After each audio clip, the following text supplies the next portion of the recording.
Daniel भविष्यवक्ता की पुस्तक अध्याय 11। दानियल भविष्यवक्ता की पुस्तक अध्याय 11। और दारा नाम मादी राजा के राज्य के पहले वर्ष में उसको हिया दिलाने और बल देने के लिए मैं ही खड़ा हो गया था।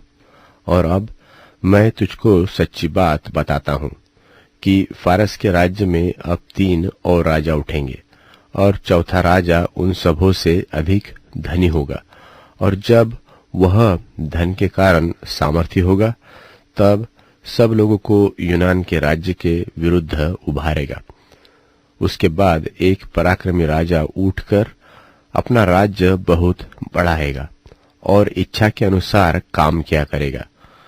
जब वह बड़ा होगा, तब उसका राज्य टूटेगा और चारों दिशाओं की ओर बंटकर अलग अलग हो जाएगा। और न तो उसके राज्य की शक्ति जो कि त्यों रहेगी, और न उसके वश को कुछ मिलेगा, क्योंकि उसका राज्य उखड़कर उसको छोड़ और लोगों को प्राप्त होगा। तब दक्षिण देश का राजा अपने एक हाकिम समेत बल पकड़ेगा। वह उससे अधिक बल पकड़कर प्रभुता करेगा, यहाँ तक कि उसकी बड़ी ही प्रभुता हो जाएगी। कई वर्ष के बीतने पर ये दोनों आपस में मिलेंगे, और दक्षिण देश के राजा की बेटी उत्तर देश के राजा के पास सत्यवाचक बांधने को आएगी, परंतु न तो उसका बाहुबल ठहरा रहेगा और वह राजा, और न उसका नाम रहेगा, वरन वह स्त्री अपने पहुंचाने वालों और अपने पिता और अपने संभालने वालों समेत अलग कर दी जाएगी। फिर उसके कुल में से कोई उत्पन्न होकर उसके स्थान में विराजमान होगा, और सेना समेत उत्तर के राजा के गढ़ में प्रवेश करेगा, और वहां उनके युद्ध करने के प्रबल होगा। तब वह उनके देवताओं की ढली हुई मूर्तों और सोने चांदी के मनभाव पात्रों को छीनकर मिस्र में ले जाएगा।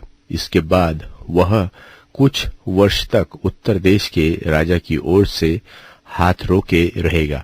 तब वह राजा दक्षिण देश के राजा के राज्य के देश में आएगा, परंतु फिर अपने देश में लौट जाएगा।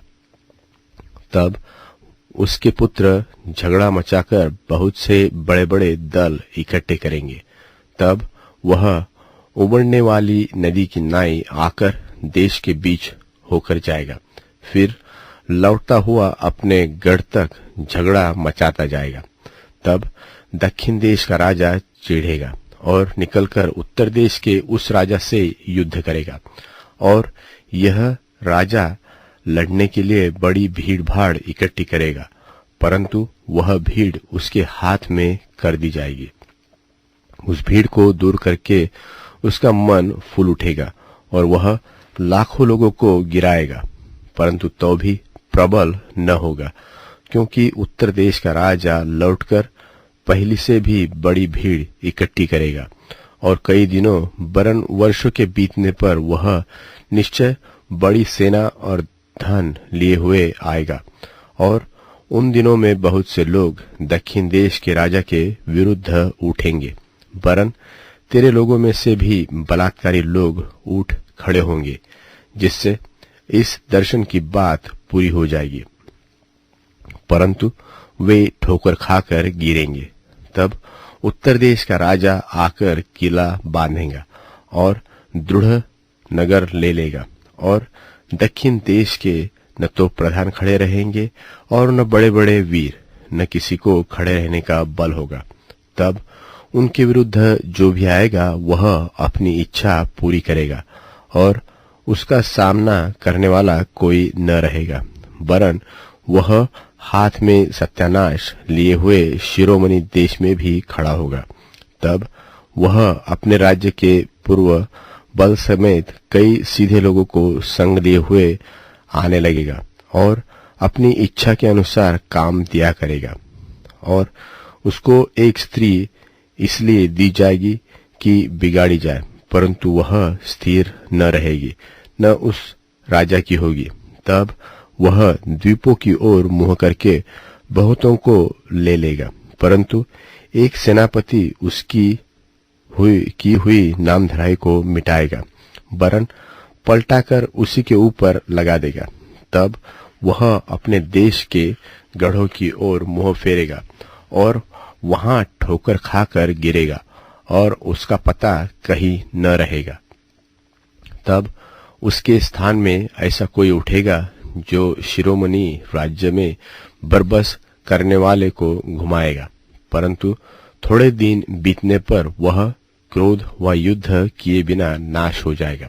फिर उसके स्थान में एक तुच्छ मनुष्य उठेगा जिसकी राज प्रतिष्ठा पहले तो न होगी, तो भी वह चैन के समय आकर चिकनी चुपड़ी बातों के द्वारा राज्य को प्राप्त करेगा।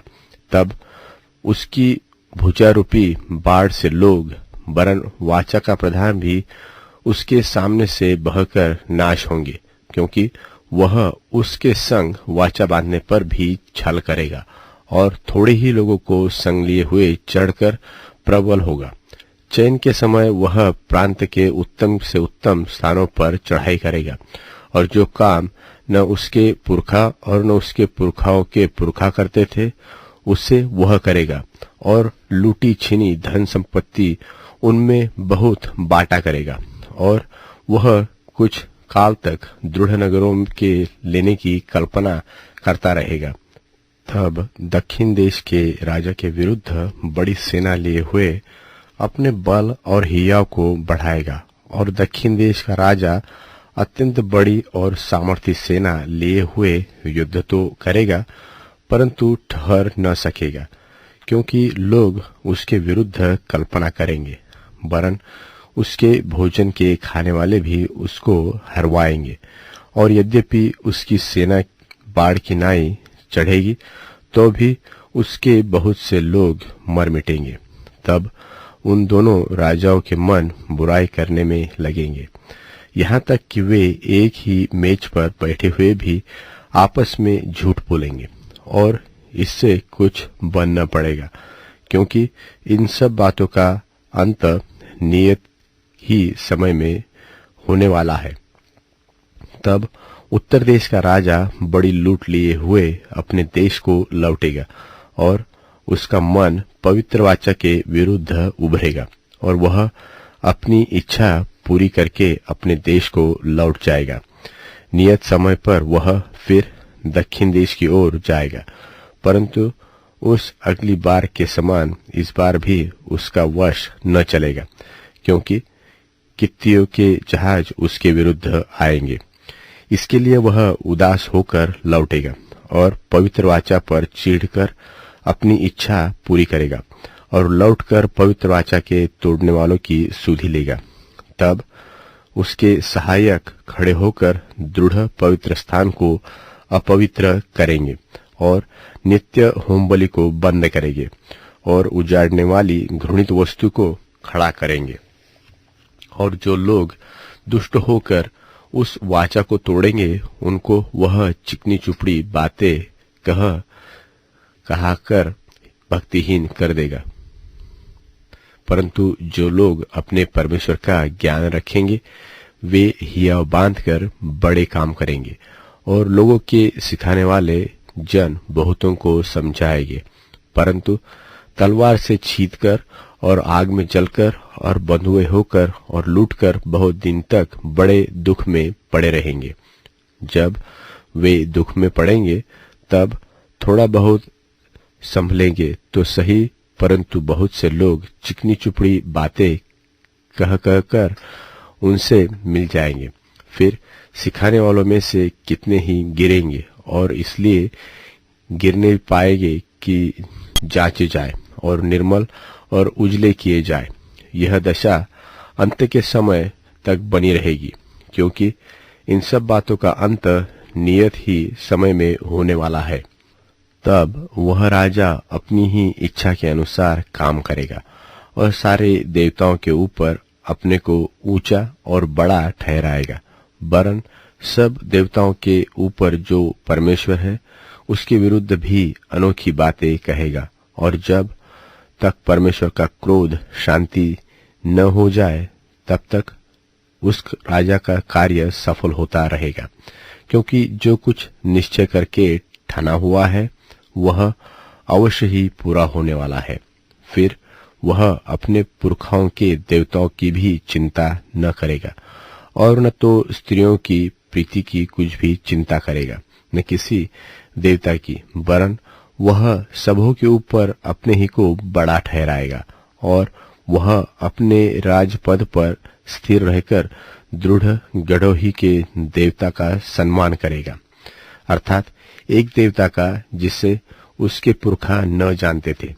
वह सोना, चांदी, मणि और मनभावनी वस्तुएं चढ़ाकर सम्मान करेगा और उस बिराने देवता के सहारे से वह अति दृढ़ गढ़ों से लड़ेगा और जो कोई उसको माने उसे वह बड़ी प्रतिष्ठा देगा और ऐसे लोगों को बहुतों के ऊपर प्रभुता देगा और अपने लाभ के लिए अपने देश की भूमि को बांट देगा।